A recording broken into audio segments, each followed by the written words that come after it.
going to start by taking attendance, and then, as I mentioned, we can discuss whether or not we want to go in the order that we have the original agenda, or if we want to move up some of the housekeeping and talk about current developments and focus on training and then circle back, which I think is allowable. So anyway, attendance. Okay, so Lisa Ortiz, I'm the chair, I'm here. Gary Dean. I'm here. David Smith. I'm here. Martine Ennis Osario. See you there. Julie Evans. Here. Anika Montgomery. Here. Fantastic. And Jim Miller is out, but he let us know, so we understand. So thanks, everybody. So I leave it all to you. Would you like to talk about what's going on and kind of talk about the training schedule, or should we just stick to the agenda? We would get to that at the end anyway. I just wanted people to, because I know you've all been hit with news that we haven't had any time to discuss. So you tell me, what do you want to do? I would rather move it up. It will likely affect other elements of discussion. Now, what news was reported? I'm sorry. So I sent out an email last night. Fair enough, it was late last night, to let you guys know that after talking with a couple of the members about consistent absences, they decided to step back and give up their participation in the COB. So we've lost 2 members that we need to replace. So consequently, the training schedule is going to need to be adjusted. If you haven't gotten a chance to read the email, when you get a chance, I would, give it a glance so you can kind of get the background on stuff. Okay, so that's basically what happened. I'm just going to open it up. Anybody can ask whatever you want, and let's just talk about it. Well, what would the process be, I guess, to get other members to fill in their roles? Good question. So, as you all know, we've all been appointed by the Arlington County Board, right? We all went through an application process. So about 100 people went through that process, and I've spoken previously, quite some time ago, to Christian Dorsey and Matt DeFerrante about, or our liaisons from the Arlington County Board, what would happen if we lost members, because I could see from the way the ordinance is constructed that if we lost folks, it could be problematic because we have all this training we have to do in order to be certified. So what they said is that they have a strong pool of potential candidates, and they feel confident that they could circle back to the people who've applied and fill those positions relatively quickly. So that is the process. That's great. Yeah, I did suggest to them that perhaps Mummy and Gary and I should join them in talking to any potential new members, just so we can give them some background about what we've been doing, and also kind of, get them up to speed as to what it entails, to join the board. Because, to be fair, none of us knew the time commitment that was going to be required. And, we just want to be sure that they feel comfortable with that before they sign on. So. Now, can I ask a question? Sure. Okay. And this if they would want to, but what's the possibility of, so it doesn't hold up everything, waiting for the new people to be trained?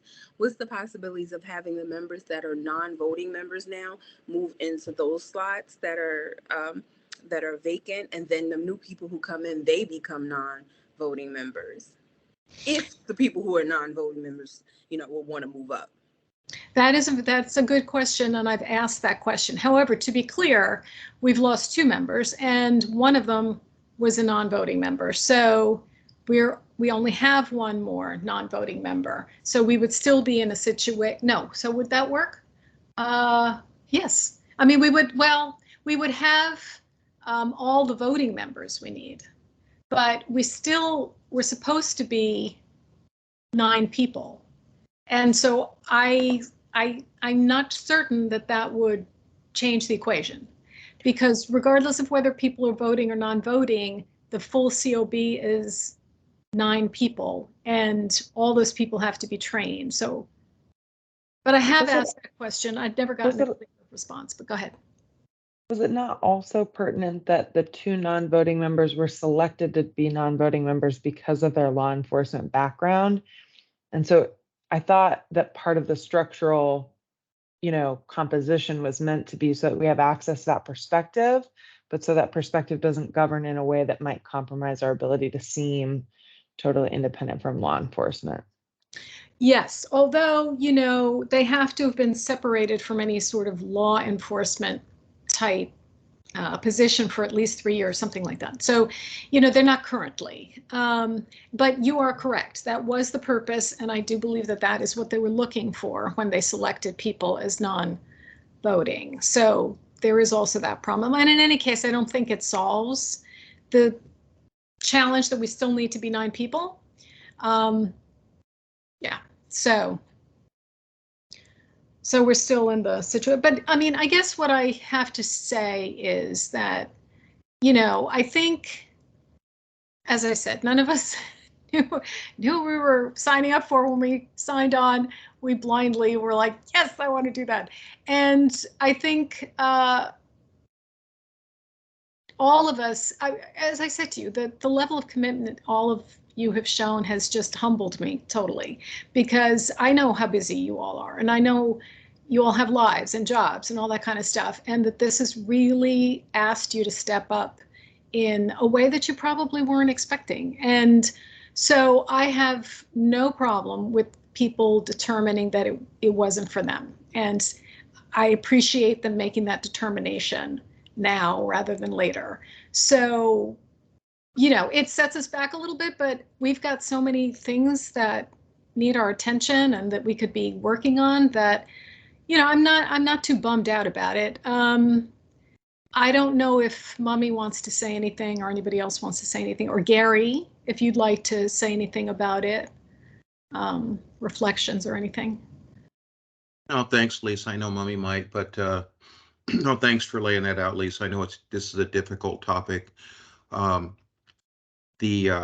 So the things that I've shared with Lisa and Mommy, as far as the county owns this process, and we're the inaugural people here, and I asked, as we move forward, however they do it, just like Lisa said, there's pros and cons of taking I think the county's going to have to work through that process of, is it easier to get a law enforcement background, remove 3 years, or is it easier to, just move somebody over? So we'll let them do that. If they need our input, we'll give that to them. But what I asked for, I think all of us can agree that in the hiring process, I just asked Mommy to relay that we try to give a little bit of realism to the training commitment, because I think when we all volunteered, the invitation letter, I wanted to serve, and the training thing kind of, it didn't take me by side. I'm still here. I've missed training before, but I think it's just, without scaring people or making it seem impossible, just giving a little bit more reality to the commitment, the footprint to get trained. Once we get trained, maybe it won't be, once we finish this great training we've had, but just a little bit more transparency at the front. And, even being the first one, maybe it was hard to kind of put that in that advertisement, or, the process of bringing somebody on. But I think we have a lot more information now. We're making progress. And so that was my main input. And then the other thing is that that we stay committed to making sure that we don't let the clock drive us. The readiness resolution, obviously that's going to be affected. I think we're all bummed because lately the training has kind of, I don't know about you, but I've been like, hey, we're finally seeing the light here, and the training's been outstanding. So I hope we can keep the energy up. I think this kind of, feeling we've had of, hey, we're just about there. I just hope that we can come up with some creative ways. I know Lisa was talking about this, about, how can we look at things moving forward? So making sure we're qualified, we'll get the new people on board, even if that takes us, another month or two. So I'll be looking forward to hearing the timeline that the county comes back with, so that we can kind of all work together on, the things that we have. I know Lisa has a lot to say about all these other things, Julie, you and Dave, the great work you have. And, we have other things to do, but I want to hopefully find a way to keep the momentum that we've been seeming to gain the past couple of meetings. Thanks, Gary. Graham, you wanted to say something? Yeah, I just wanted to add a clarification on sort of the conversation about non-voting members serving as voting members. And county ordinance and state code are very clear about this. Non-voting members are not voting members. They are a distinct, separate category. They are non-voting, so they cannot serve as a voting member even temporarily. And the point of the non-voting member position is to provide sort of a professional insight. A voice that has insight into the role of law enforcement, but not to serve as a vote. So they are non-voting. Yeah, I think that's the key point, is that they were selected with a particular purpose in mind, and that's all that really matters, and that's all that's really important here. I just wanted to add one thing to Gary, which is every time, we talk about, we're getting to the end of the great training and, and the light at the end of the tunnel, I keep telling him he needs to push that light farther out, because there are so many things, important things we need to do, exciting things we need to do, like the community outreach thing that Julia and Dave have been working on, like figuring out ongoing training, like, the way I see it is this is an opportunity, however long it takes them to bring new people on board and get them trained up, to get all those creative juices going and just start thinking about all the things we'd like to do and, the ways we'd like to engage. We haven't really had the time to think about that. So, I see it as a little bit of a gift. We have a little bit of a respite in the training and time to think about all the other great things we want to do. And, so I keep telling Gary, that light is way down there. So it's not as close as you think it is. So does anybody else want to say anything, or Julie? I was just going to add, I think it does give us a sort of renewed opportunity to talk about how we can, convene in person, informally, not for COB business once, the two new folks are selected, because I know part of the reason I wanted to have this, I was interested in having this conversation at the beginning and not at the end, is, the training is really immersive and intensive. And I think that's been a really good thing for the most part, because, it really has submerged us into the full spectrum of their training obligations and sort of policy approaches. It's also given me time to digest, like, what would us giving policy recommendations look like, and what are sort of the other ins and outs of what we're going to do. So I guess my last question is just about the logistics of, we are so far into our training program that, at least I hear you that, the end of training isn't actually the end of our light at the end of the tunnel. But what sort of time expectations do we think from, finding and selecting these folks to, and that I'm sure that's an ongoing conversation. That's just where my head goes to, what can we do in the interim instead, if anything, while we try to figure that out? Oh, so I thought your question was going somewhere else, as to how long do we think it'll take before they fill those positions and then those people get the training. But are you asking, what else can we structure for ourselves to do in the interim? Is that the question? Both. Okay. Yeah.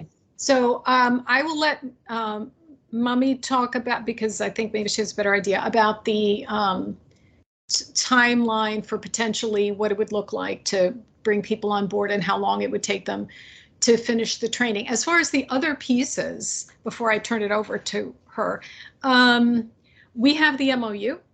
We still have to do, and we need to do that in order to get certified. We need to pass the bylaws, which hopefully we're going to do today. We have the great community outreach plan that you guys are putting together. And, you know, I don't know that there's anything that would necessarily keep us from executing on that, starting to execute on that plan if we wanted to. We have all kinds of other things to think about. How do we want to be communicating into that, you know, larger Arlington community? You know, we do have a web page. We don't do anything with it. We could do stuff with it. You know, I've also said that it would be great. I know the budgets sound boring to people, and we don't have a very big budget, but, you know, a couple of people wanted to put their heads together about, you know, what constructively could we do with a budget, and, you know, what kinds of things might we want to do. I know Anika's been interested in the health, you know, sort of aspect, mental health aspect of the work that we're doing. What might that look like, you know? So I think we could see about, like, you know, maybe brainstorming whenever our next meeting is, or yeah, maybe brainstorming, or maybe even at the end of this meeting, about some things that we might want to carve out and start talking about while we're waiting. But for sure, the MOU and the bylaws have to be done. And you're so far down on the great community outreach, we should also kind of finalize that. But I don't know if Mummy wanted to say anything about the recruitment and the training of new people. Hey, just before Mummy speaks, I just wanted to just add one other point. And Mummy, I guess this is a suggestion for you that you might cover this. So, you know, back in August, we kind of mixed our schedules and times and came up with October 15th. We all committed to that date. And so obviously, we're not going to have an answer today. I know that you're working very close with the county on the way forward and with Captain Chamberlain, and we certainly don't expect an answer now, but, you know, that was a pretty good, you know, having us all commit to that date. So moving forward, I think it's going to be important, you know, in the near future, not anything immediate, but coming up with that synchronized date is going to be very important. When the time is right for that. And like Mummy, I think you told me we're not in a race, but I think respecting all of our time and families and all those kind of things, we made that early commitment about 2-3 months out. And so I think, I'm not saying it's going to take another 3-month period, but I think for all of us to, as we come back with the new people here, you know, just I think you'll cover that a little bit here, but I think all of us want to be sure that we can make that commitment again. And so I'll look forward to that, you know, when that time is right.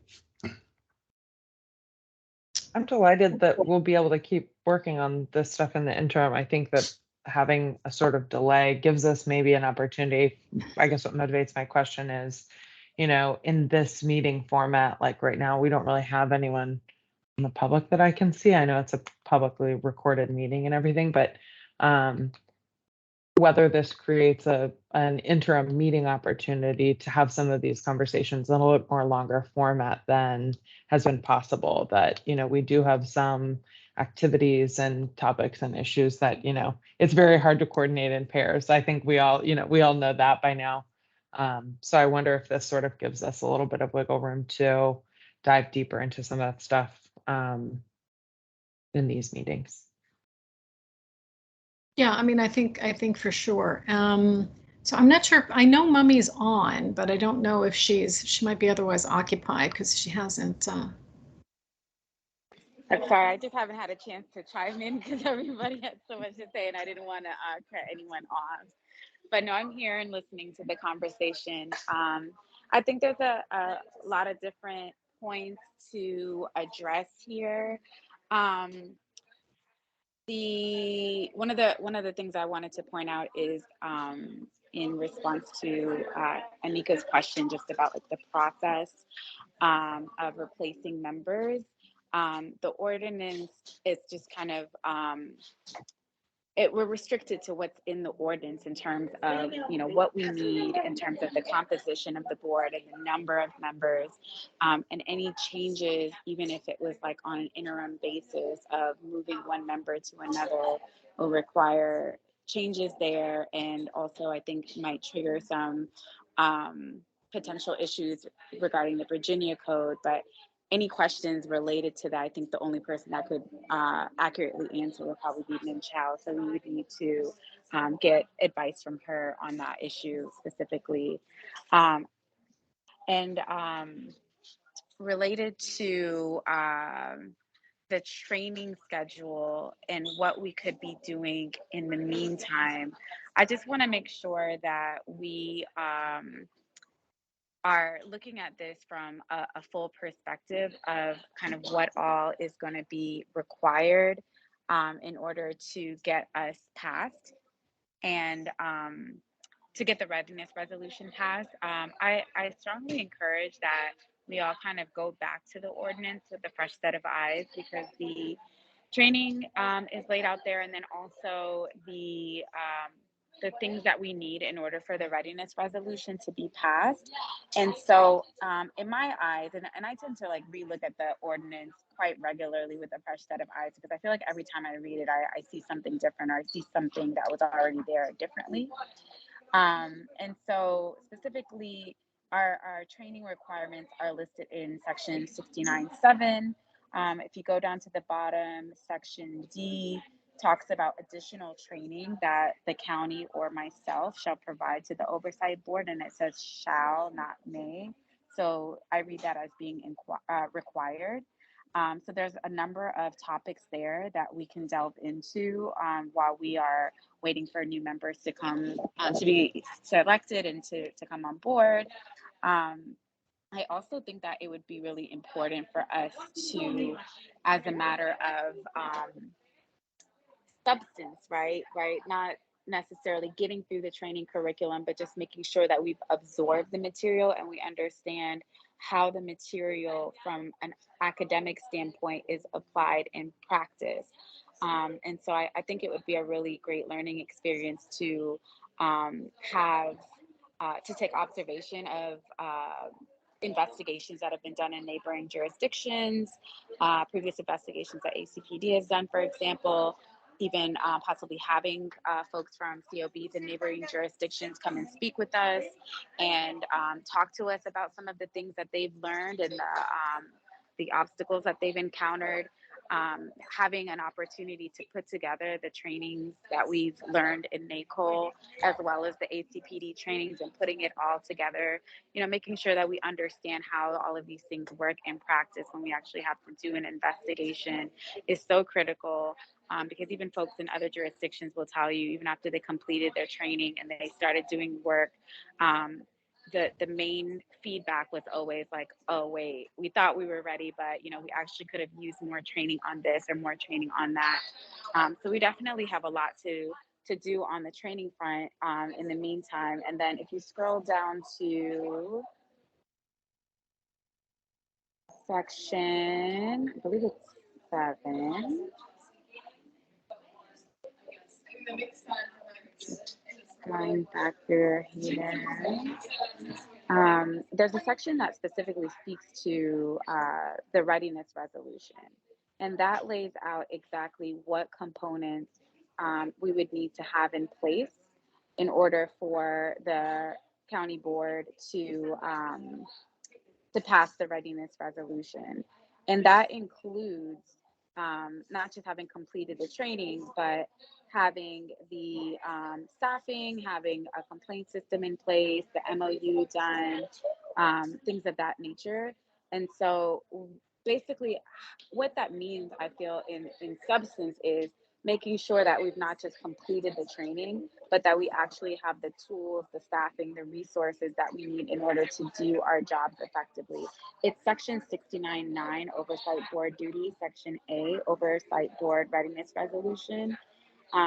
Specifically subsection 1 talks about when the oversight board has established its procedures, the member of understanding has been executed by all parties, the overstaffed board is sufficiently staffed, and training has been concluded.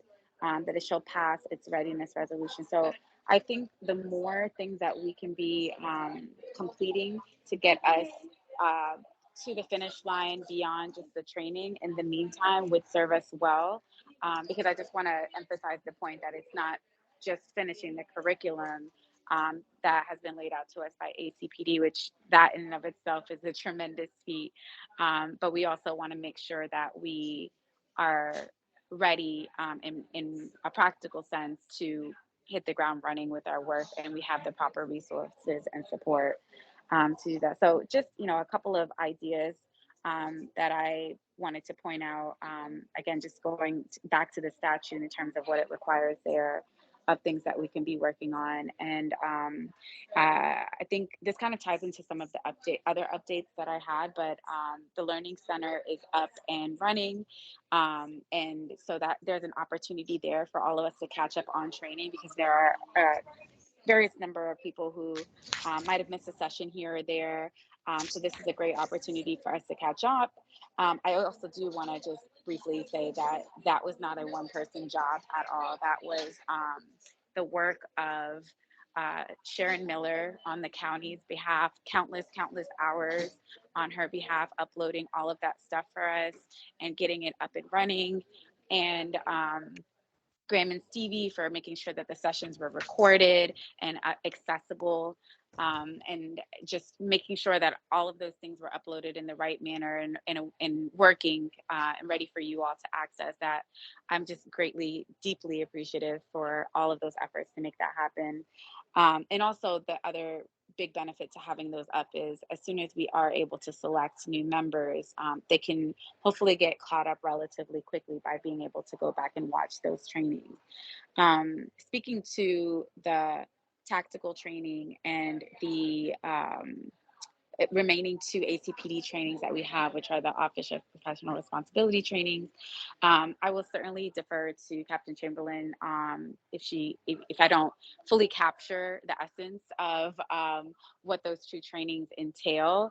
But I just wanted to kind of give a little bit of background as to why the schedule was designed the way that it was towards the end, and why it would be beneficial to do our best to keep that structure intact as we wait for new members to move forward. So basically trying to explain why it's important that we kind of hold off on getting those 2 new members on board to finish out those remaining sessions.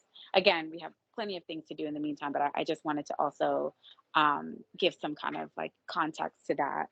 So the context is that the last 2 trainings on the curriculum, the OPR trainings, that's the internal investigations. That's like the creme de la creme of what we're doing here. That's the structure of it.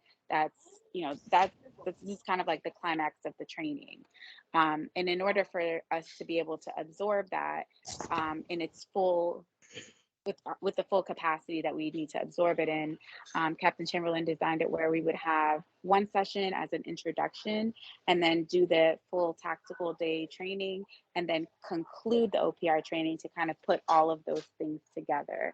And so, we've been thinking about different ways to try to get certain things accomplished, even in the meantime. The tactical training is one that, unfortunately, it's just a really difficult and not as flexible situation because of the tremendous time and resources that it takes to put on that whole day training, having to reserve the academy, schedule the trainings, procure lunch and all different things throughout the day. And also, it's one of the few opportunities that we have to come together and collaborate as a group for that extended period of time.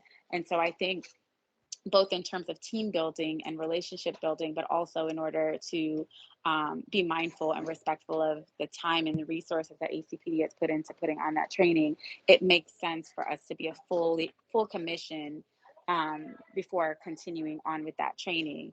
As it pertains to the other 2 trainings, I talked to Captain Chamberlain and thought about combining those 2 OPR trainings and seeing if we can get those done while waiting for the tactical training.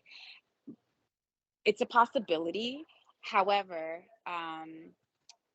consolidating them into one does not give you the benefit of having the context of the full day of training before you wrap it up. And so you're going to lose a little bit of context and a little bit of the power and effectiveness of the wrap up session. Additionally, having all members present for that one, especially in person, would make the training monumentally more effective as well, because that's where you guys are going to get an opportunity to actually practice and talk through like what an investigation looks like together. So that's an opportunity for you all to, you know, kind of feed off of one another, collaborate, ask questions collectively. I think all of us can agree, just when we've had an opportunity to meet in person, it's been tremendously more effective than virtually, and especially when we have as many people present as possible. That is one that we might be able to have some flexibility around, and I think Captain Chamberlain would be more than willing to discuss any potential ways to try to get this done as quickly as possible. Again, I would defer to her to, you know, let us know what she thinks in her professional opinion would be the best way to do it while not compromising the effectiveness of the training. That being said, you know, this is for me more about substance than it is about pace, right? If it takes us a little bit longer to get these trainings done, as I stated before, we have plenty of things to do in the meantime, but I want to make sure that this training is as effective as possible. So many people on the county side, on the ACPD side, and all of you have put in so many hours and so much time and commitment and you know, interest and just really blood, sweat, and tears to make this a successful endeavor. And so I don't think that we should compromise that at the end just because we are wanting to reach a deadline. If we're not able to find a creative way to do it effectively.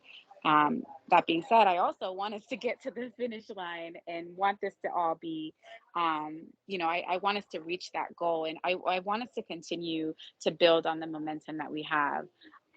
So in sum, I think that we should talk through kind of some ideas while keeping in mind that substance is more important than pace.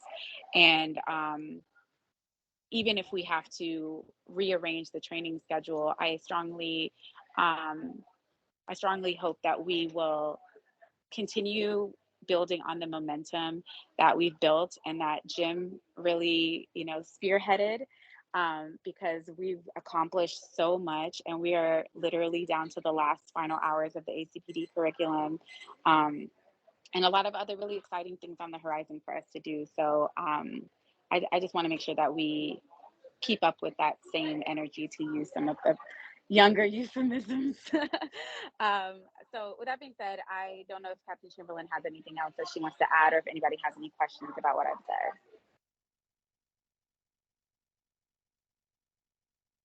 said. Mummy, I think you summed it up for me and my perspective and establishing the training. I think the most important thing for us is to come up with a date in November or December, and I know that is what we were trying to prevent first and foremost by not getting in that holiday time frame. So I just think if everyone's very, you know, clear about what they can't do, I'm sure I can figure out something and be creative with dates and stuff for us to get it done. That's it for me. Great. Well, thanks to both of you. So I think we have a little work to do to sort out the training schedule and the dates. And I don't think we're going to manage that today. We may do it virtually, you know, through emails. I'm not exactly sure how maybe we'll send out a doodle poll. I don't know. But in any case, the important thing is that whatever we have scheduled between now and the end of October, as far as dates for training, won't be happening. So, so just to be sure everybody's clear on that. Does anybody have any other questions on training? I don't think we're going to be able to get any answers on nailing down dates or anything at this point, but. Gary, I just have a question. So, Captain Chamberlain, as you said, you know, the holidays, November, December, as you were saying that, and I guess I'm more looking at the county, are you saying that under the hope that the county will have the replacement members hired by then, that they could then go through the videos and get to a place that we could all train together? Is that when you made the November, December reference, was that the reference that we might have them on board and ready to go, have this day together for the tactical training? Or were you thinking about other training during November, December? No, that's what I was referring to, was the tactical training. And also the OPR training. We definitely could push both of those in a smaller time frame. In that, I threw out some dates. Me and Mummy were just kind of seeing how we could adjust it.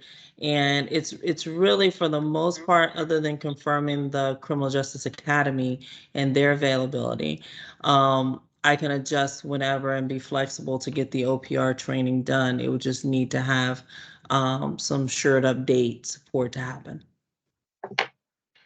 And so, Mummy, I guess the question to you is, has the county, I know this question was asked, I can't remember who, Anik or somebody, I mean, do they have a rough estimate of how long it'll take them to, submit replacements? Did you get a timeline, or is that still kind of open? We're trying our best to get it done by the end of the month. Okay. That's a good aspiration. So, and I hope we do. So by saying that November, December are possibilities, that's why I asked that question earlier about dates. Is the earlier we can start, I mean, we can't rush, but the earlier we can start looking at those dates. I just want to respect everybody's time and commitment, and I think we'll all do our best effort to try to make those dates. Well, not to complicate things, but I'll just throw out an idea that if we circled together and figured out what our availability is, that might be part of the discussion with them. Not that anybody we would want, if, oh, you can't make X date, gee, thanks, there's the door. But, more like, here are the dates we've got, can you do that? Because sometimes when you say to a person, X date, it's much easier for them to go, yes, I will clear my schedule, or yes, I'll make it, as opposed to saying, what's your availability? That's a little open-ended. So anyway, that's a possibility. Maybe we should consider already looking amongst ourselves at potential dates and, having that as part of the conversation with anybody who might be interested in joining the board. But I throw that out just as an idea. Anyway, I don't think we're going to solve this one now. Stay tuned, because I think you'll be getting some emails undoubtedly to start to get some thinking or keeping you updated. And so, does anybody want to have any talk about this anymore? We can circle back to it again at the end of the meeting, but I don't want to stop the conversation if anybody has anything else they want to ask. Would Jim be the best? I don't have anything particularly. Go ahead. You can go ahead.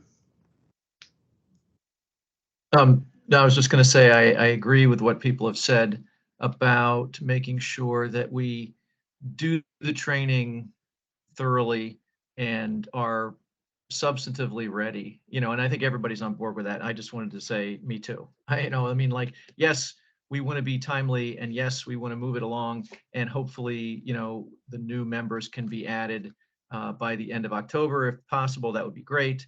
But we've invested, and the police have already invested a lot of time, and I think, getting everybody to a point where we feel as comfortable as we will, and no doubt once we start actually doing the work, it'll be like, oh wow, that's, we're not going to literally have everything until we start doing things, but the training is exceptional. I do think my point only is that, we should do the training in a way that we really, absorb it and do it right. So I agree with that. That's all. Thanks. Martine, yeah, you had a question? Yeah, so would Jim be the best person to ask about what trainings we might have left to to do, which ones we should be viewing on the portal? Yes, so he's got the rack up of what everybody's done. And so if you don't know or you can't remember, he'll absolutely be able to tell you. So yes, feel free to reach out to him and he'll be happy to help you. All right, thanks. Anything else on this for now? No? Okay. So back to the agenda. So we need to adopt the prior meeting notes from September 6th and September 20th. So those have been distributed and reviewed by the Oversight Board members. Are there any corrections anyone has? No? Okay, so hearing no corrections, I'll entertain a motion to adopt the minutes from September 6th and 20th. Anybody want to make that motion? I'll make the motion that we adopt the meeting minutes from September 6th and September 20th. Does anybody want to second that? I I second. second the motion. All in favor? Say aye. Aye. Aye. Okay. All opposed? Nay. Say nay.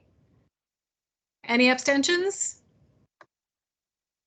Excellent. So the minutes from September 60th and 20th have been adopted. So that we're taking care of that. So the next thing we're going to do is talk about the bylaws. I still want to see if we can put our break in around 7:10 or whatever. So, but we can come back to the bylaws as well if there's more discussion to be had. So those have also been distributed. Does anybody have any questions specifically about them that you want to talk about? I mean, remembering what we reviewed a while back, it seems to me like there's some, very clear sections with very, logical language. So I didn't see anything worth editing or changing. It might be helpful to put it up on the screen and just like section by section, make sure that everyone is talking about that, but that might take too much time. I think like the only people who could potentially do that is Graham. And because I can't, and I can put it up in just a second. Let me pull up the document. maybe Mummy can do it or somebody can do it. I can try and pull it up and just. Oh, anybody who can do it, that'd be great. And I appreciate it. We should have anticipated that.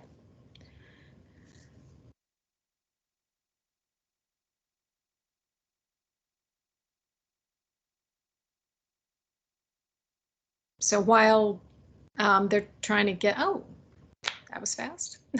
Okay. Okay, so if you be willing to scroll through a little bit there, Stevie, just up a little bit. Thank you, Stevie. Okay. So this is all a little bit, okay. So I think all of this has really not changed and basically all came out of the ordinance. If, I'm going to leave it to Mummy. She incorporated all the changes. So if there was something she realized was significantly different from what we had it before, we can look at all this. So, the introduction, the mission statement, and the functions and scope of work, I think, are all taken straight out of the ordinance. If you want to, it's a good reference to have on hand, just for like, what can we do? This is what we do. Right, exactly. Could you move it up a little bit, Stevie?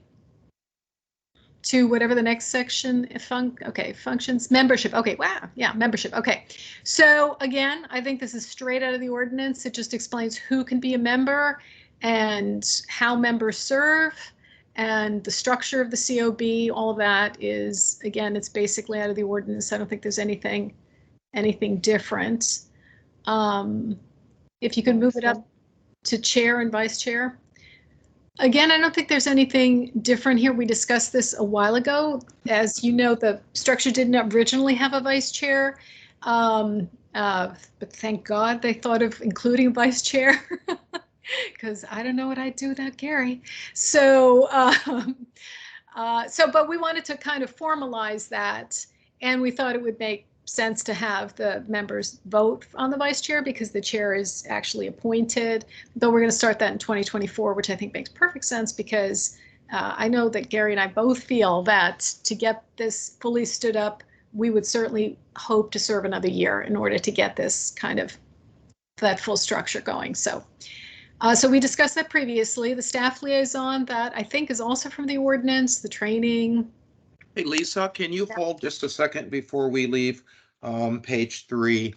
So I think this is good, but this is more of a question, maybe a housekeeping kind of a thing that can be a suggestion later of some place where there's a person by person description. So it talks about the 4 voting members, 18-month terms. I think it'd be good for us to keep kind of, and it's not going to change very often, but we can build it now that shows the overlap, like, okay, which board members are going to be there for the 18 months and the 4 years.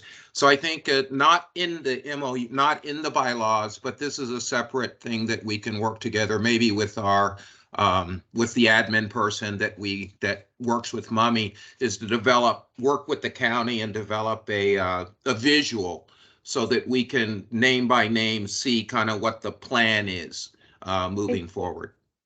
Gary, if you want, we could work on that. I think we could put that together as a draft and then maybe give it to Arlington to color, brand it appropriately. I think that would be really helpful maybe on the website. Yes, for folks who are trying to keep track of, yes, the initial inaugural members had some exceptions meant to, create the rotational cycle. So I think that would be, color coded circles or something that, show term over term what it looks like, could provide a lot of clarity, not in the bylaws, but, yes. You got it, Julie, exactly. I think that would be great on the website, not in the bylaws, because the member names will change and we need the bylaws to be living. But that's a good suggestion. The bylaws just reminded me. I think we need it. Okay. I made a note, Gary. Thanks.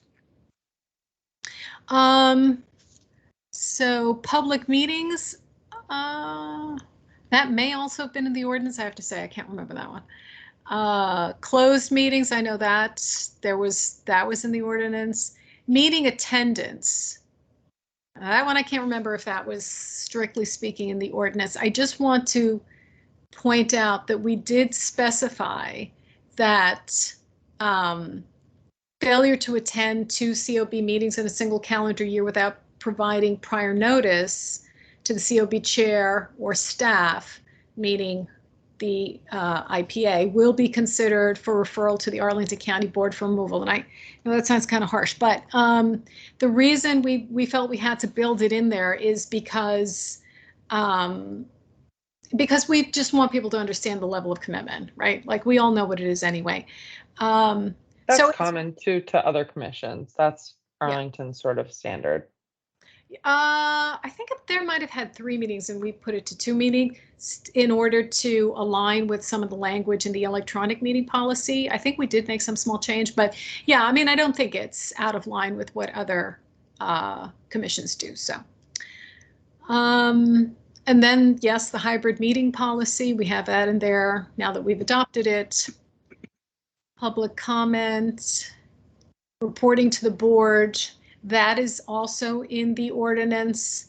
We are going to miss that September 1st. We already missed that September 1st deadline, but we're shooting for December 30th. So parliamentary procedures. Okay, they saved me from trying to actually write out the parliamentary procedures. This is not my strong suit, and just reference that we're using them. Sorry, and quick question. Yeah. I didn't catch that in my first review. Do we want to change the date in there so we don't pass bylaws that we've already broken? So I don't think we can change it because it's in the ordinance. That's the date in the ordinance. So we broke the rules. What can I say? But when I spoke to Christian and Matt about this, they were like, "We understand," and it's fine. But because of the situation we're in, we're not even a fully sanctioned COB. So it's even unclear if we're really breaking the rules. But in any case, we still want to get some kind of report out by the end of the year. That makes sense to me. Okay, the parliamentary procedures, updates and amendments to bylaws. That was all language from before, so none of that is new. And I think The rest of the appendices. yeah. Yep. So we've attached the actual electronic meeting policy. Yeah, the rest are just appendices. Yep.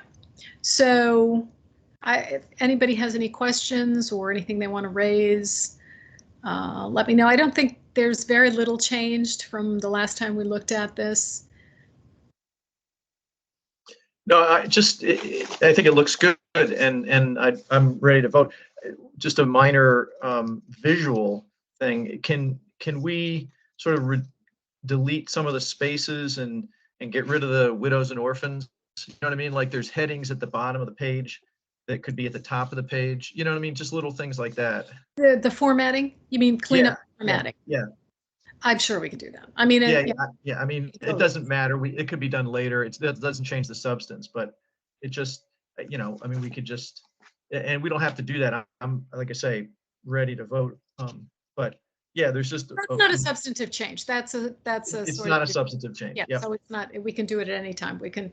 Yeah. I mean, it does need to be fixed, and we still have to put the effective date and breaking up the pages correctly and all that kind of stuff. Yes, I agree. We can certainly do that. So with that, just want to be sure, closing this out, I'm not hearing any other questions. Yeah, I'm like Jim. I'm ready to vote scary. The beauty is the updates and amendments to bylaws section is very clear that our hands are not tied. So I'm ready to wind up this. Let's put it on the track. Okay. And we do know that, if we find something going along this next 6 months or year that we need to change, this does not restrict us to do this, and it talks about a process for doing that. So I'm very comfortable moving forward today. Okay, great. So, so I'm going to move that we adopt the policy. Is there a second? Second. I'll second it. Okay, great. All in favor? Aye. Aye. Aye. Aye. Any opposed? Any abstentions? Great. So the bylaws have been adopted.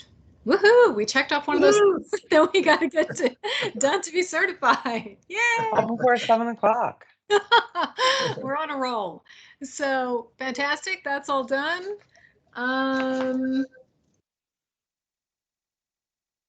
So we can.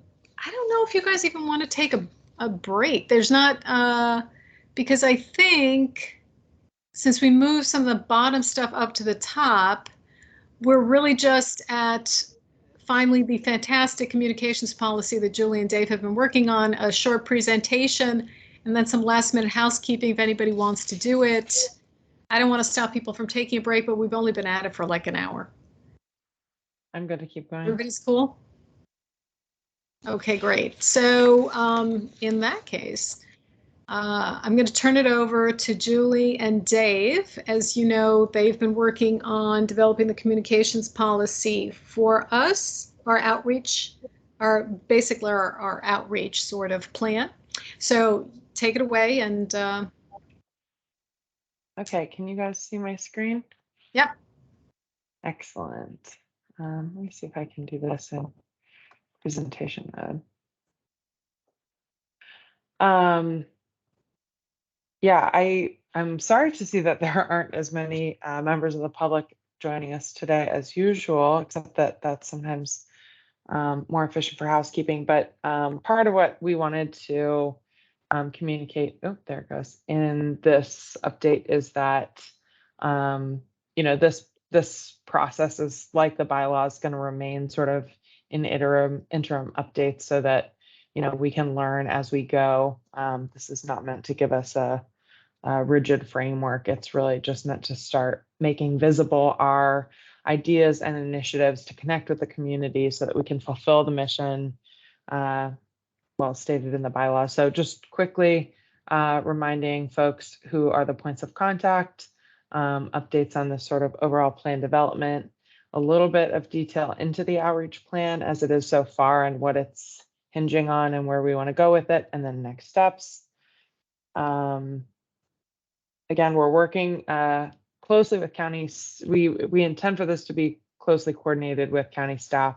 We have one county vacancy, and amidst some, training stuff, I have not been as proactive connecting with the county staff as I intend to be. So that's something that we're working on in our next iteration. But we do have sort of this preliminary framework of what the plan looks like, but what the outreach looks like is something that we're sort of building out from fundamentals to, other maybe ideas that we'd like to consider. So we'll talk through what that preliminary framework looks like at a just atomic level. Again, this is something that we need input from the other COB members individually and bring them up to speed on sort of what our thinking is to date and where we want to go from here. Further coordination with county staff, and then an excellent point made recently, because we recently got our council that we'll want to review and discuss these provisions with council.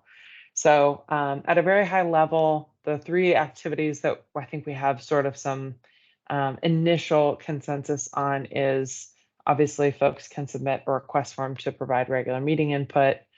We've talked about the idea of doing public outreach meetings similar to what Arlington County and ACPD do, and then accepting written comments on the website. So I'm just going to walk through quickly these three objectives and then talk a little bit about the schedule. The regular meeting input, we are meant to meet 11 times a year. That's meant to give, us time to do our work, but that also gives us, a recurring scheduled forecastable meeting for folks who want to come and provide input to be able to do so. So through submitting a request form, they would be able to provide input at upcoming meetings. There's no real stipulation about, whether that's discussed in that meeting. But I think a lot of the outreach plan in the initial formulation will be getting input from the public. And so I want to remind the COB members that we're not really in any mode to be able to be, doing communications outwardly.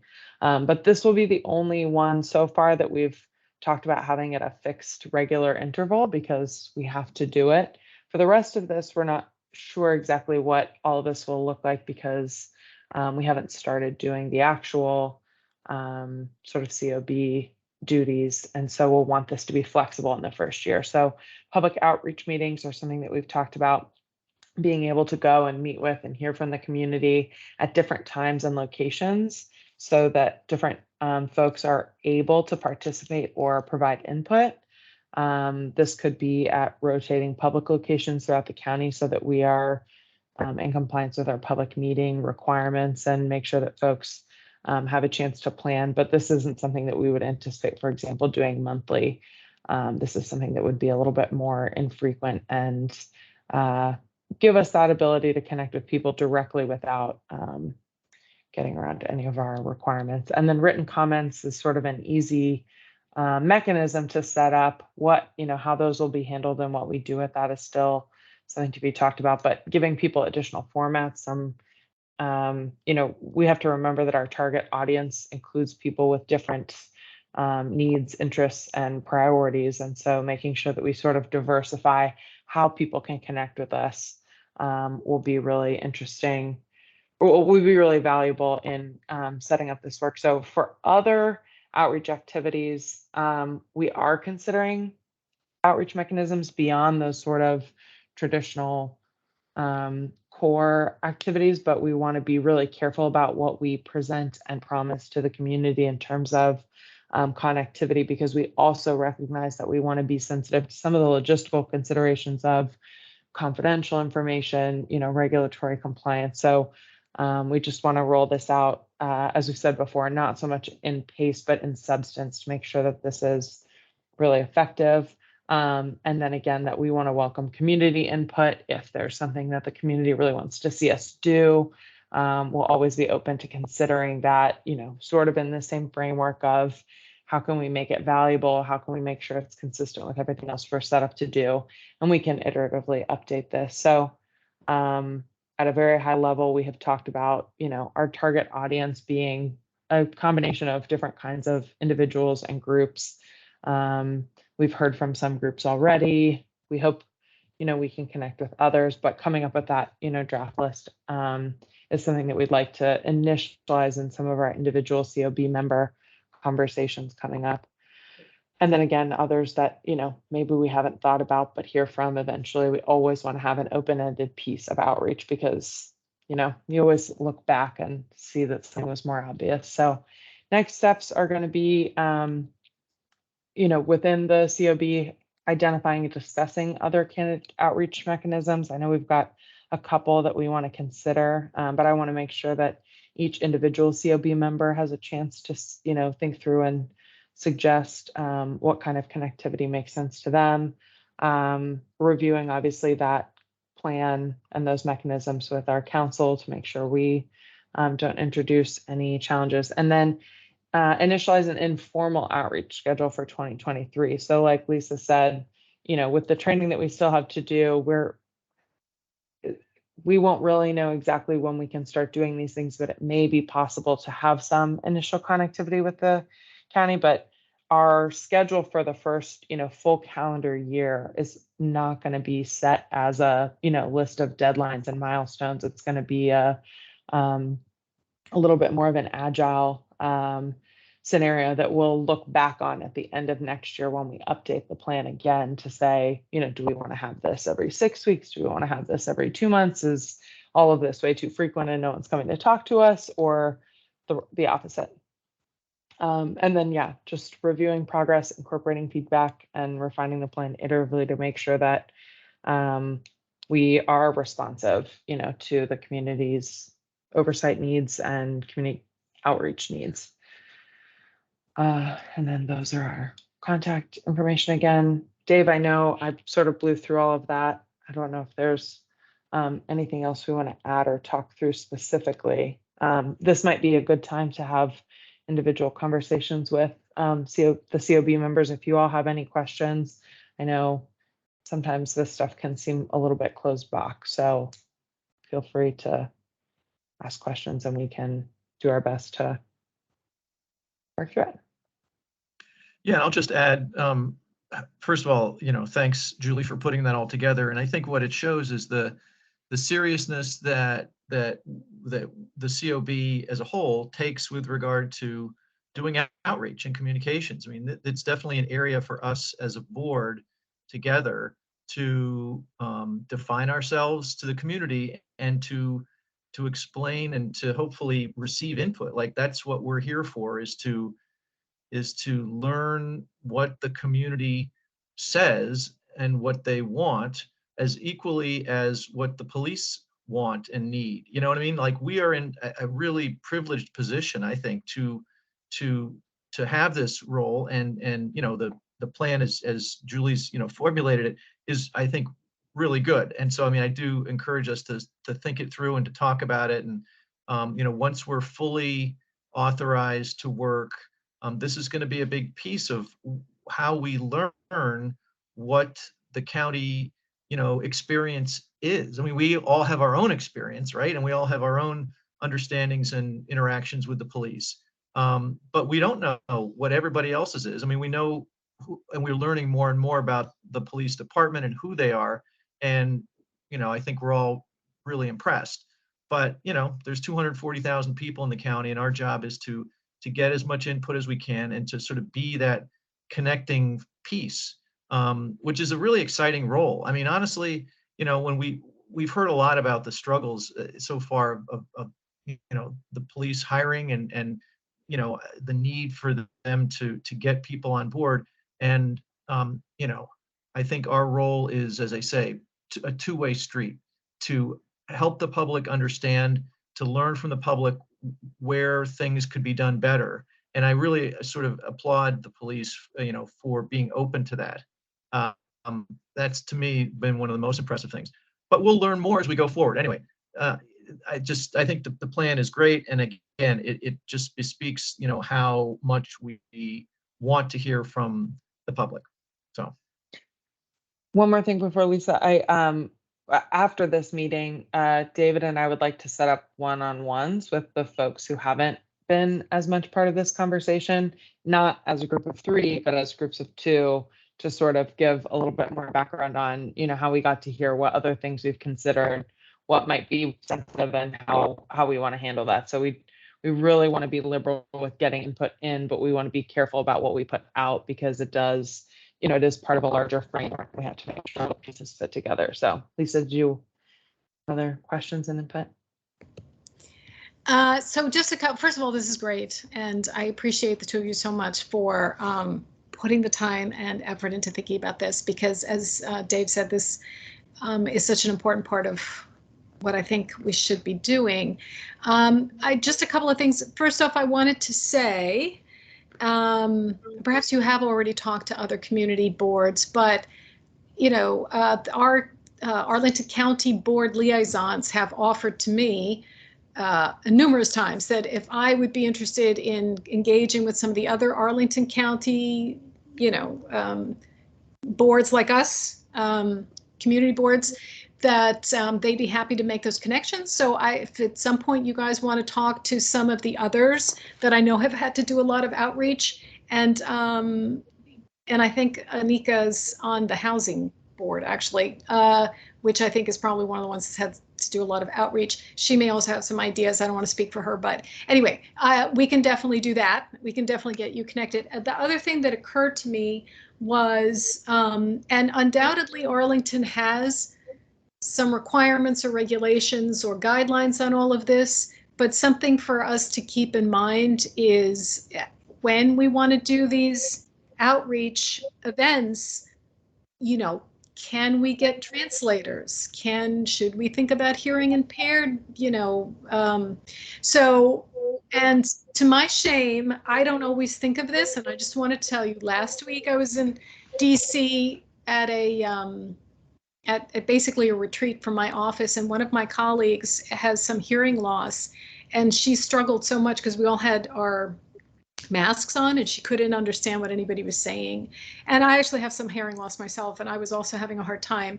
And the technology that they were using was terrible because they were trying to project onto a screen. They had some like mechanized thing, and it was just, so it really made me, you know, want to remind myself that we have to remember that there are people who need those translations and those services. And as I said, Arlington County probably has guidelines on how you do that, but I just want to throw that out there so we remember when we do these events to get, you know, think about translators and hearing impaired and stuff like that. I'm done. So I would love to connect. I'm sure Dave and I would love to connect with the other outreach liaisons, especially because I think that's something that he and I can do together. But maybe what we want to do is get through the one-on-one meetings first, just to sort of bring everyone else up to speed on where we are, get questions, and then we can do that again afterwards, but to figure out what worked for them really well, what totally, you know, wasn't feasible or had unexpected. I think that would be great before we start kicking off some of these, you know, broader outreach events. But then maybe also thinking about a preliminary, this just came to me, so maybe it's a bad idea, feel free to say so, but like maybe putting out a preliminary sort of like summative of the outreach, that like, here is how you can contact the COB, which is basically through, you know, you can submit a request form or you can submit written comments. For now, you know, additional things coming. I don't know that that's necessary. I haven't heard, you know, my friends and family are banging on my door to, you know, stay up to speed, but I do appreciate, Lisa, your interest in making sure that it's visible, that this is a really important priority to us, to make sure that, you know, it's not a conceptual exercise in, you know, police oversight academia, but really a connected community initiative that's based on, you know, the shared identity of our fellow community members. So I'll take those as our next steps, is, you know, the one-on-one meetings, and then we'll circle up with you to get contacts for the outreach liaisons. Yeah, I have a question. I know on our website, there's actually already a link that says, you can provide public input. Where does that go? Like, have we received any of that? And who gets it? Does it go, Mummy, does it go to you or does it go to the county? Like the page that we have on the county's website for the oversight board has a link that says public input. And I don't know if we've received any. I mean, I don't think we have, but I mean, we're not really fully, we haven't passed the readiness resolution, but I was just curious, does that go to, who does it go to? I was going to cover that in my updates, but happy to answer that question now since it came up.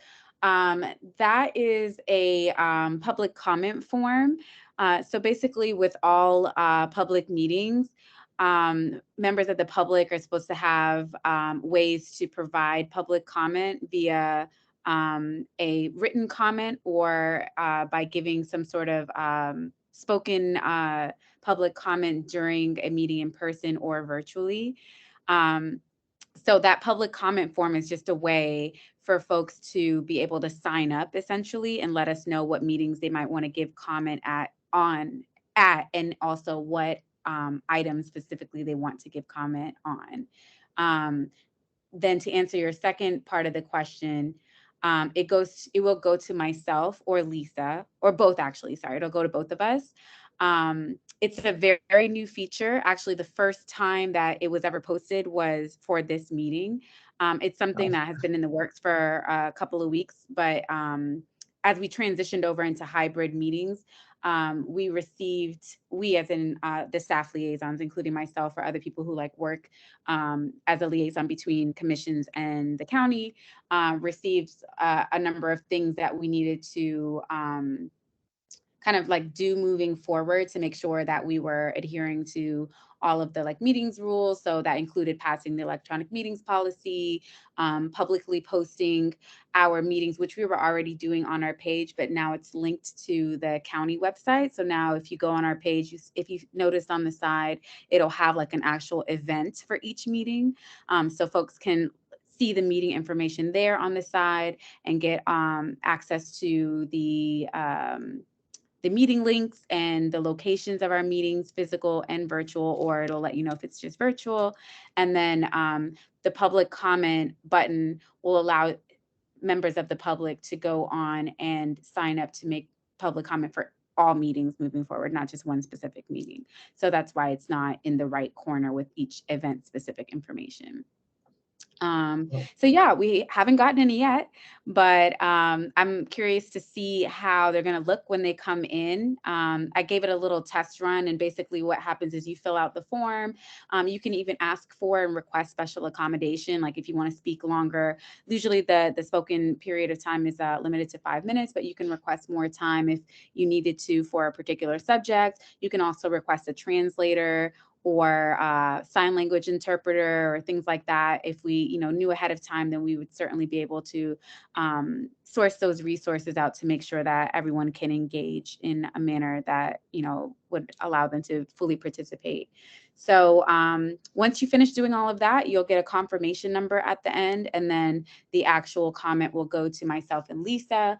If it's a written comment, we ask that they be submitted 24 hours in advance so that we have an opportunity to disseminate those written comments to you all going into the meeting.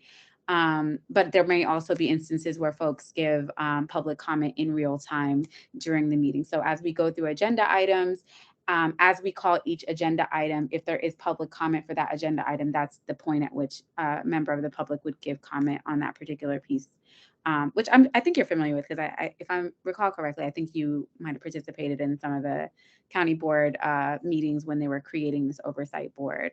So it's basically the same thing, but that's how you get to the end result of allotting time for folks to speak. That way we know if someone is just signed on for purposes of viewing, or they're signed on because they want to give comment.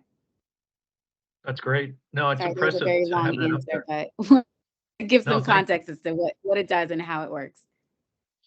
That's great. Fantastic. Hey, Lisa, I have a comment and two questions. Hopefully it'll be short here. No, my first comment is, Julie, I'm so glad you're the face of our outreach. I mean, you are professional, you exude compassionate, and you know, just very, very well suited for this. So thank you for that presentation. I think we're set up to get this going well. So the second question is, do you envision kind of a planning calendar? Like right now, we're getting the structure, the framework. So let's kind of fast forward a year. You know, hopefully we've got our new members. We're trained, we're certified, and everything. You know, do you envision having kind of a planning calendar of, hey, here's kind of the types of events we're going to do, blah blah blah. You know, kind of for this year, or you know, the real thing is how do we connect the COB? Like what I'm envisioning is as you develop this, I'd like to hear your thoughts about how you will integrate and use members of the COB who might, you know, get coached, or we get the framework and we get the rules of, you know, how do we go and, you know, possibly be present or participate in these things. So will there be kind of some baseline framework, you know, phrases, sentences, things to give to, say, Martin, you know, Martine has an interest to go to one of the events on your planning calendar. Can you just, you know, give us a little forecast? Yeah, I think, well, first I want to say, David and I spoke about this, you know, sort of at length at the beginning of the summer, and it was only through conversations, you know, bouncing ideas off of each other and Lisa and Mummy, and sort of talking through the pros and cons of different approaches. So this is certainly not the result of my work. This is, you know, collaborative. And I earnestly think still the piece of it that's visible is smaller than what we have, you know, in the works. But you know, there's things like I think that there might be interesting ways to use the public meeting requirement to our advantage, but we have to be careful. You know, for example, if we were to try to set up meetings with individuals who wanted to give us input, you know, it's tempting to want to facilitate opportunities on a rotational basis for different COB members, sort of like office hours, to sit and, you know, hear from folks directly. But we're still figuring out what would it look like to capture that input? What would it look like to store that input? How would you keep it private? How would you share it with the rest of the county board? So, you know, I think right now it looks like the atomic pieces of it are a little flat, that like, oh, you can come to our meeting or you can submit a written comment. And we want to add more color to it. But like we said, you know, we want to be sure that we do that in a way that's mindful of the sensitivity of the input people may come to us, and our responsibility to, you know, each other, the community, and the police to do that in a way that's structured and, you know, enables our work, not, you know, complicates or distracts from it. So I definitely think that the community communications and outreach should be a sort of team effort. As far as what to say right now, you know, I think that it's valuable sometimes to have a little bit of a party line that's just to remind people that we're not yet fully authorized. We're still working on training, but you know, we're learning interesting things. And as an individual member, you know, sharing what you've learned with folks is, you know, probably the only thing we can do now. But it is constructive, because a lot of what I've learned in the training is that there's some visibility gaps between, you know, how much effort the police have put into, you know, training in different things and how they're perceived, but also what they think that they're, you know, doing and what they're able to perceive. So I do not imagine that this will be, you know, me and David, you know, out in the streets with a microphone being the voice and the face of this, but it will definitely take some time to get to that planning calendar. When we initially talked about the schedule, we said, you know, we could try a very conservative recurring framework, like maybe our goal is to do this every 6 months just so we could get one on the calendar, but we don't really need to establish that frequency right now. And some of the Arlington County staff who've been very helpful, to me at least, in talking through, you know, the pros and cons of different things does go back to pace over substance, that we don't want to get something done quickly that's going to complicate our job down the line. So for right now, if we can just say, you know, at first we want to try this, and, you know, we want to try this again, and sort of roll it out that way. I think that the iterative update emphasis is because each thing we do, each time we, you know, do something, have a meeting, we all learn a little bit more and are better prepared for the next situation. So I imagine that for the first year, the plan will sort of be what we call like a living document, right? That we can update and provide updates on. I think those are our sort of foremost commitments. We want to be transparent. We want to be, you know, collaborative amongst ourselves, and we want to make sure that we've got comprehensive mechanisms for people to reach us so that we are responsive. So that's certainly my vision. I don't think it's valuable for anyone to hear from, you know, just me or just me and David over and over, but we're happy to help facilitate that comfort in talking about it too. No, that's real good. Hey, so real quick, this second question, and I'm going to tie into Mummy when we talked about the readiness resolution and we started laying in these other pieces, and I'm going to go to the complaint system. You know, that's one of the tickers we're going to do. So have you and David talked about that? I don't think this is your role, but I do believe that there is a link between, you know, what you learn in outreach and what this system is, whether you guys are going to be helping provide inputs. I mean, that's kind of how I see it. I think you guys, you don't own that necessarily. I mean, maybe Lisa has told you guys to take that and start drafting it, but that's what I don't think she's doing. But I think that because of your linkage with the outreach and what you will learn from the community, might that help inform whoever we pin the rows on, or what committee or whatever, whether it's Mummy.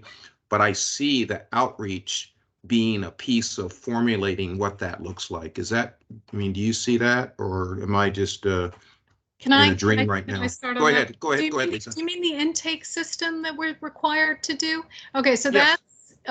that's actually something Mummy's working on, and something that the IPA is required to set up. And I'm not going to speak for her, except to say that I know she's mentioned this, and I do think that we talked about this sort of broadly being part of a, you know, it's not an outreach, but, you know, that it would probably benefit from whomever our outreach people are, which are obviously Julie and Dave, taking a look at it. But I'm going to let Mummy talk about it because I know she's been working on it.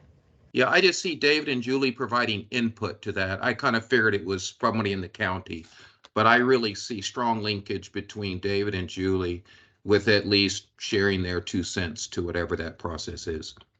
I was just going to say, Gary, I think that, you know, I love what Mummy said. I have twice more recently gone back and reread the ordinance just to sort of refresh myself. That's why I love the bylaws, the 7, you know, bullets, just having, you know, what is our role and what can we do? So to me, the thought of, you know, well, what happens with this? My first question is, well, what could we do with that? And I think probably the input in the intake and, you know, complaints or any real input we get through outreach, we're not going to be responding to individual, you know, items like that. It's going to be something that we incorporate in our reviews and our understanding and our perspective.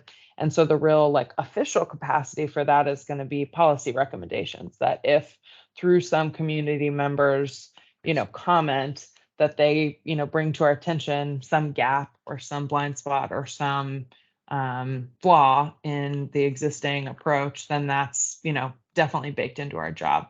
I don't see that. I think part of what we want to be really careful about is setting clear expectations and visibility into what we can do with the information that's provided to us, because we're certainly not here to, you know, resolve all kinds of, you know, disputes that may come in that way. That's not my understanding of the approach. But I just see you guys. I see you guys helping make sure that we meet people where they're at.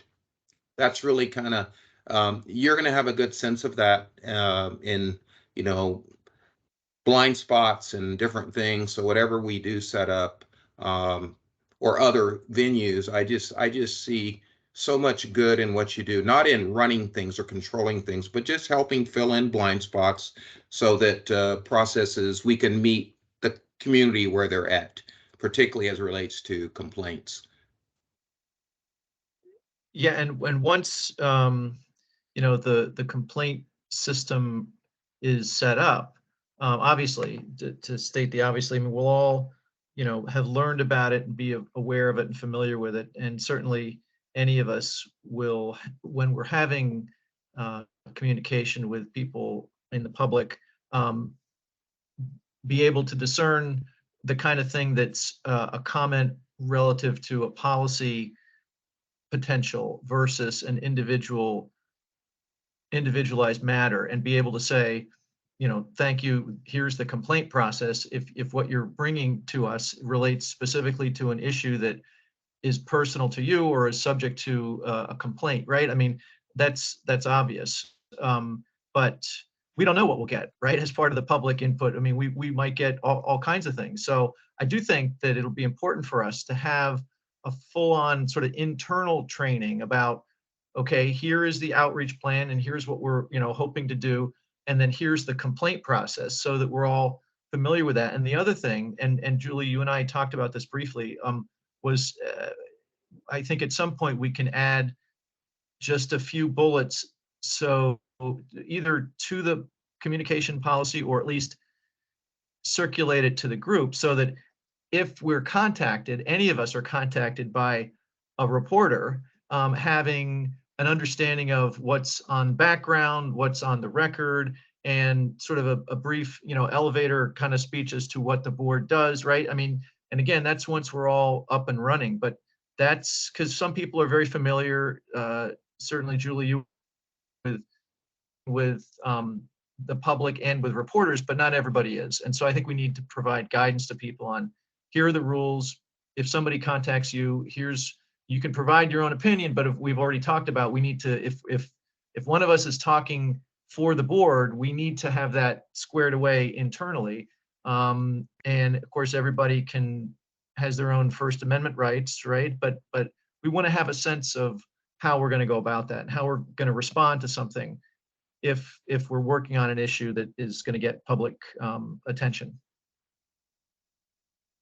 Yeah, I would just recommend, I mean, I think we've talked about this a little bit, but that we're really just not in information, distribution mode outside of our public meetings yet. We really don't, I mean, we're not, yeah, we don't really have not much right now.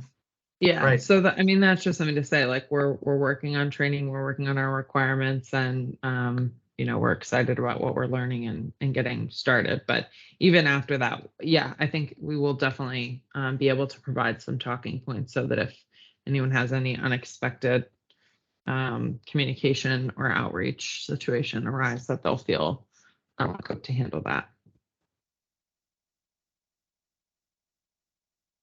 That's all from us.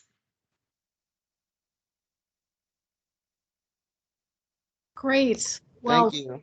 yeah, thanks so much. I really appreciate what you both have done and all the effort you've put into this and all the thoughtfulness that how thoughtful you've been about it. It's, it's an important part of what we need to do, even though it's not listed in the ordinance, which is why I know we want to keep mentioning it so that people know that it's important to us. So I guess the next step is you guys will reach out to individuals to talk one-on-one to get some feedback. So please be on the lookout for an email from Dave or Julie, or a text message, or however you guys choose to do it. And I hope you can connect with them, because we want this to be something that reflects everybody's feedback. So I have to let my dog in because she's scratching at the door. I think we're up to housekeeping, unless there's something else. I apologize. I'll be back in 2 seconds. Keep talking. Did we have other housekeeping, or are we, I know Mummy started some of her housekeeping items before. I wasn't sure what else we might have to cover.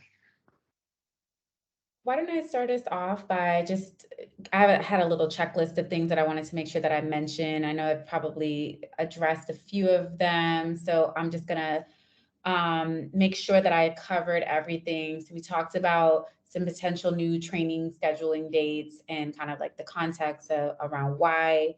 that the October 15th on-site training is going to be postponed to a later date. I also wanted to highlight that I emailed out some additional NACOL training opportunities. So again, some other things that we could be doing in the meantime. I've already registered Lisa for the October 11th 1-hour training. That one's evidence-based policing.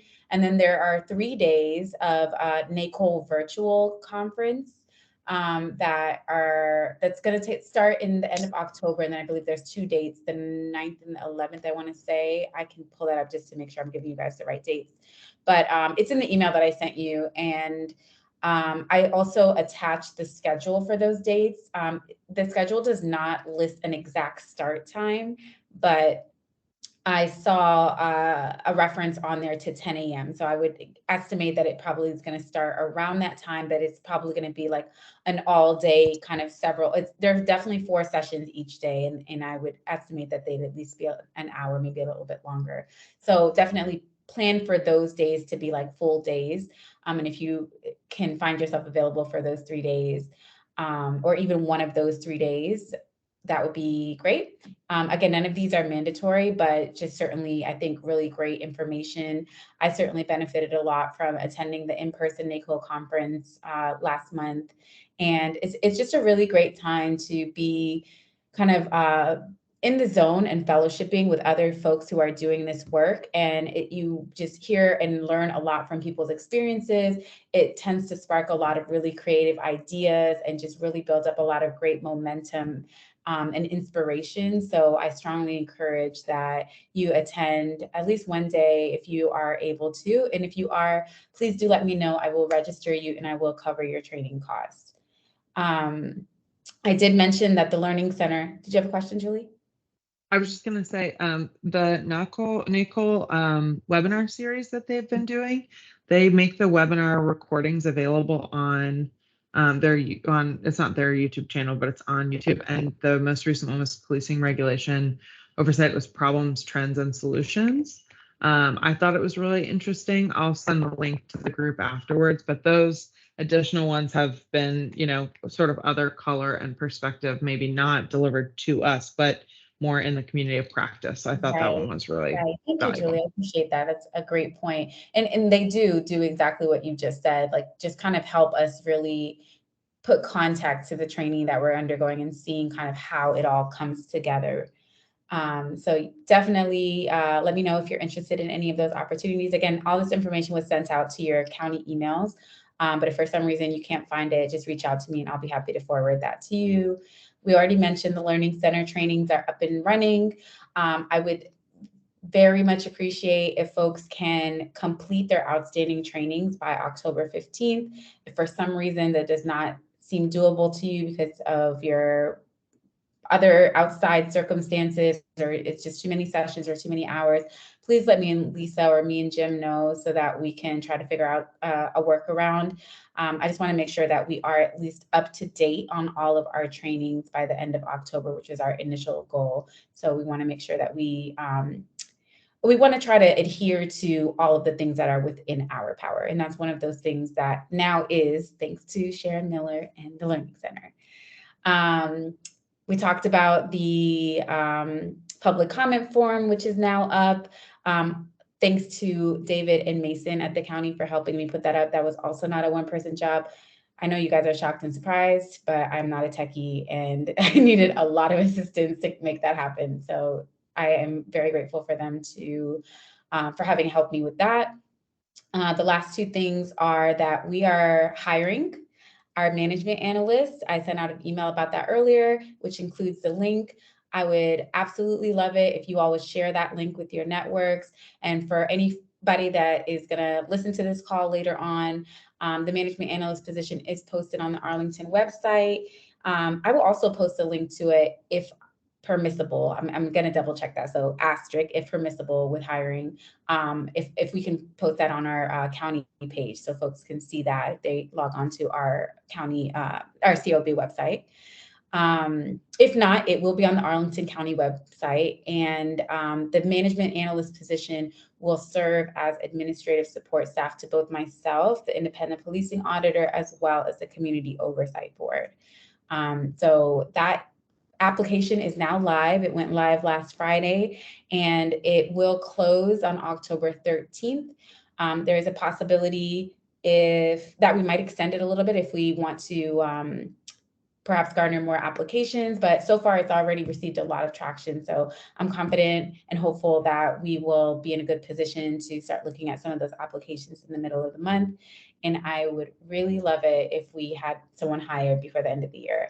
So please, please, please, if there's anyone that is that would be interested in this position, that would be a good fit, feel free to send this out to your networks. And if you need any other information about the position or kind of what kind of skills and stuff we would like for someone to fill this position, I'm happy to talk with folks individually about that as well. The last thing is, yes? Sorry, does that need to be a county resident? No, I don't think so. Okay. I didn't think so. I just thought I'd ask. Thank you. No problem. The last thing is that the county is gearing up to prepare their legislative initiatives for the 2023 General Assembly. So they've asked all commissions to submit any recommendations that they have around any potential legislation that they would like Arlington County to consider putting on their agenda for the General Assembly session. So Gary and I are leading that cause on behalf of our oversight team. It's due this Friday, but if you have it doesn't have to be anything in depth, right? We're just giving a list of, potential subject areas or ideas or things that we would like to kind of see the county address or look into. It's not a guarantee that they will actually do it, but I think, giving some context as to why it's relevant to our particular commission or relevant to, some of the work that the county would be interested in would be super helpful. And as I said, it doesn't have to be anything really, really long, but if there's anything that you've been thinking about, ideally something that, kind of overlaps with the work that we're doing, Gary and I would be happy to discuss that with you, or if you just want to email us, we'd be happy to add that to our list of recommendations. And again, that's going to the county on Friday. So before Friday would be the deadline there. I think that's it for me as far as housekeeping. Oh, one last thing, sorry. So moving forward, as we probably make some adjustments on our training schedule, one of our colleagues, Jim, is getting his master's, applause. And unfortunately, his, right, as if he's not already doing enough, hats off to you, Jim. His class is unfortunately on Tuesdays. And so that's why he has to come every other meeting, because he has to basically sacrifice either missing this meeting or missing class. So he's really trying to, be at both, but unfortunately just not capable of being in two places at one time. Anyways, Jim has humbly and respectfully asked that we consider some other possible days of the week that might work out, to the extent that we're going to be trying to reschedule some of these trainings out, seeing if there are other dates, any day really, but Tuesday, and probably not Friday, because I don't think you guys want to be hanging out with me on a Friday night. Then I would love to maybe just briefly discuss some other potential dates that might work, days of the week rather, that might work for other members, and see if there's a consensus that we can reach. I know a couple of times we had, in our previous scheduling initiative, talked about avoiding Mondays because it's Monday, but I also wonder if that might not make it a better choice for moving forward, because it sounds like, I know we've got a couple of other conflicts in the group rotation. Is that something anyone would be interested in considering, or is that too much? So the problem with the problem with Mondays was mostly for summer, because I figured sometimes people want to take long weekends, and also a lot of federal holidays are on Mondays. But I think in this instance, if I'm understanding correctly, Mummy, we're not talking about changing our regular meeting day. We're just talking about when we schedule these special trainings that we're going to try and find not a Tuesday, right? Because our regular meetings are only once a month anyway. And so that I don't think would be a problem for Jim if he only had to do this once a month. it's the trainings. Is that right, Mummy? Is that correct? Yes, I believe that's correct. Okay. Because we just, yeah. So, and also, I was actually trying to find the email he sent because I think this course is over certainly by December, but relatively soon. So this is not a ongoing challenge for him. It's just in this particular period. So, I'm fine either way. I don't think people love to do Fridays. I think Mondays are fine from my perspective, but sometimes they're federal holidays. But I don't have a problem with Mondays. Yeah, I don't have a problem with Monday either. So, yeah, I shared earlier, I don't have a problem with Monday, Gary. I don't have a problem with Monday. Monday that would work with me too, but was there any other options anyway? I'm only hearing Monday, so I think we should go with that.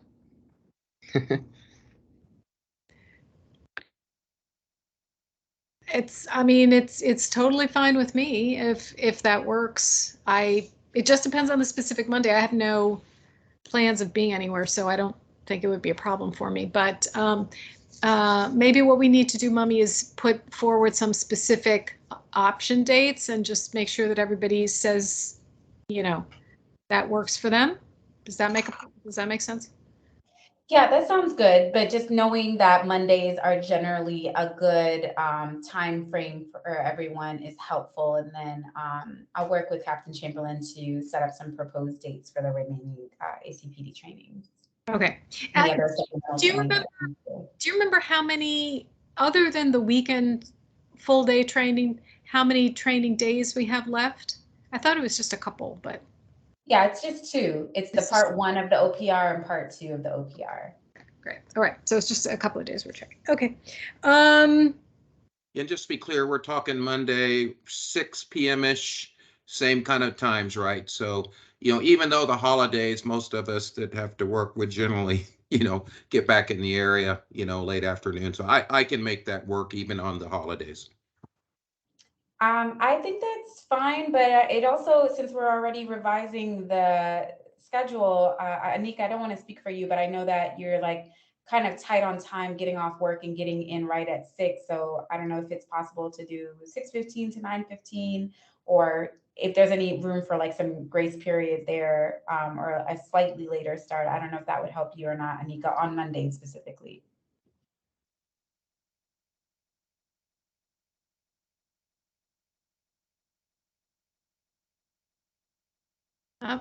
I don't know. She may not have heard us.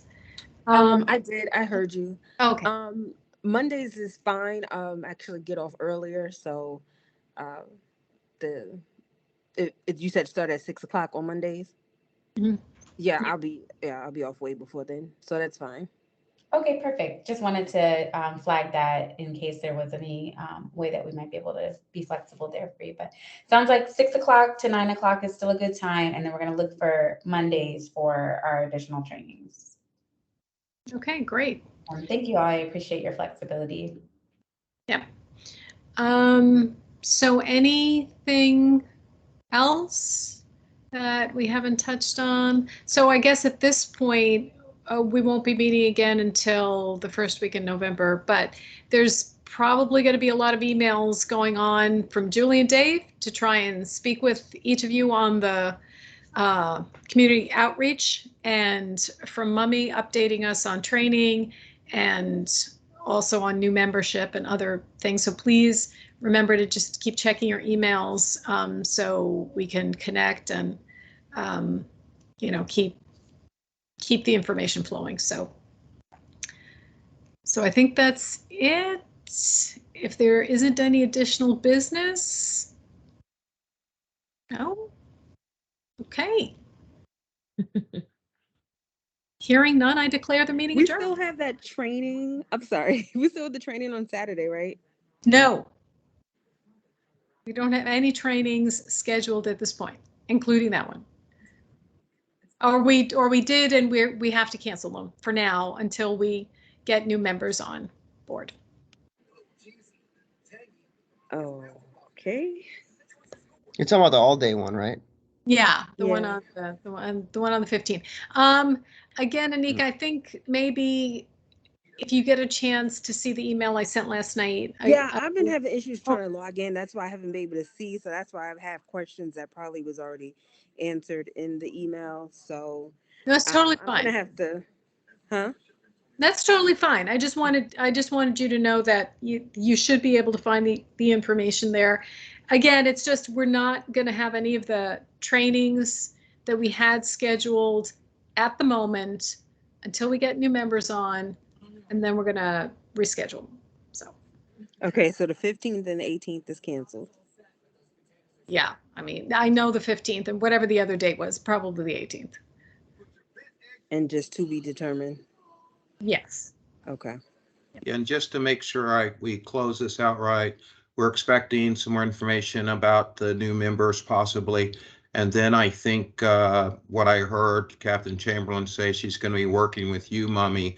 I would anticipate that there could be some searching for possible dates the next few months. So I'm hoping that we hear some things regarding that. I know Captain Chamberlain said that she and you would have some things for us to consider because the calendars are kind of full. So I don't know. I'm looking forward to that piece too, whatever information can be shared that she wants to offer to us. Great. So just keep checking your emails and we'll start connecting and figuring out new dates for stuff. And we're probably breaking the rules because I already adjourned the meeting. So I'm going to adjourn it again. Have a great evening. Thanks, Sal.